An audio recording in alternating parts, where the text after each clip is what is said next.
Hi kids and teen psychology tribe. Probably like me, one of your kids or your family has a new tech device, and after allowing some free reign post Christmas, you're starting to wonder, how do I unplug my kids from the matrix? You may have noticed an increase in battles erupting in your house, or silence from your kids when you say it's time to finish using the device, or when trying to find out what they want for lunch. You might have also noticed increased levels of expressed boredom, irritation, difficulty focusing, or a lack of manners when your kids have been on tech for an hour or more. You can probably sense my frustration, and whilst I've expressed this towards my child, it's not really her fault.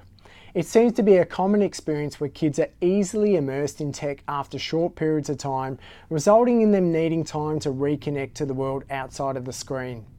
Notice I didn't say reality, because using tech is real and most kids under 18 have had a lifelong exposure of some kind or another to it.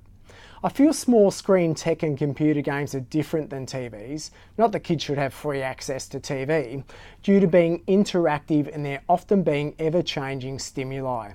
Anyway, I digress. This video isn't about why immersion occurs, but my thoughts on why we should place limits on tech use.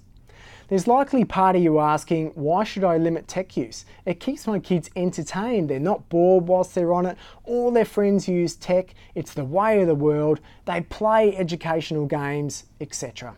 Ultimately, you have to answer this for yourself and consider what's right for your family and kids.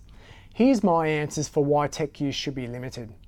When I ask my kid to stop using tech, I can see her struggle to re-engage with me. This worsens the longer she's on it. There is also some immediate frustration because I'm the person asking her to stop, and this also worsens the longer she is on it. Conversation within the first few minutes after prolonged use, so more than 30 minutes, seems to be not remembered. At the risk of sounding dramatic, she sometimes looks drugged. I want my daughter to have outside time, or at least active time, where she can throw her body about, grow her muscles and her brain, take in fresh air and burn energy so she can sleep better. She seems happier when these are in combination. I want my daughter to experience boredom. As we've talked about before, boredom is an intense emotion, and being able to cope with boredom inoculates us against other intense emotions.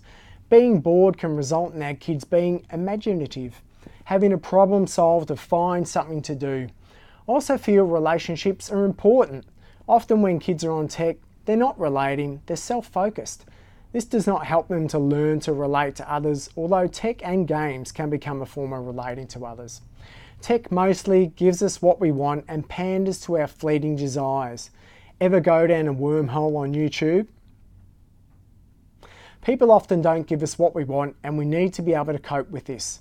Okay, so what might you do? Set some rules around tech use. Be clear about how much time your kids can use tech per day. Try not to use tech for your convenience too often. Where possible and fair, try to limit your kids' use to no more than 30 minutes at a time. Give them a 5-minute warning before it's time to finish. Praise them when they do the right thing, and get outside. Anyway, I hope that's been helpful in navigating tech use. Please let us know your thoughts by commenting below, press the like button and share this vid if you found it useful. Bye for now.